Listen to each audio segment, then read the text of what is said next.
നിങ്ങളെ കല്യാണം കഴിക്കാൻ തോന്നി എൻ്റെ ബുദ്ധീനെ ഉണ്ടല്ലോ ചെരുപ്പോണ്ട് അടിക്കണം. ചെരുപ്പ് എൻ്റെ കയ്യിലുണ്ട്, ബുദ്ധി നിനക്കുണ്ടെങ്കിൽ അടിച്ചോ. നിങ്ങളെൻ്റെ ഭർത്താവായി വരണേന്ന് ഞാൻ ആദ്യം അറിഞ്ഞെങ്കിൽ അന്നല്ല നിങ്ങൾക്ക് ഞാൻ വിഷം തന്നേനെ. നിന്നെയാണ് കെട്ടാൻ പോണെന്ന് ഞാൻ അറിഞ്ഞേ, ആ വിഷം മേടിച്ച് ഞാൻ തന്നെ കുടിച്ചേനെ.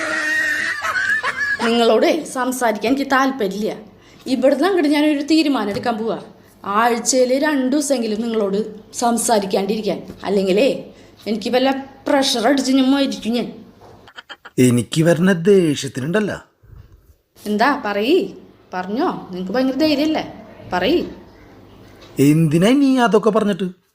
ഏയ് പറഞ്ഞോ, ഭയങ്കര ധൈര്യശാലിയല്ലേ, പറഞ്ഞിട്ട് പോയാൽ മതി ഇവിടുന്ന് നിങ്ങൾ. ഇപ്പോൾ നിന്റെ കവളത്ത് ഒരു ഈച്ചയോ കൊതുകോ വന്നിരിക്കണം, അതിനെനിക്കൊരു ഒറ്റ അടിക്ക് കൊല്ലണം.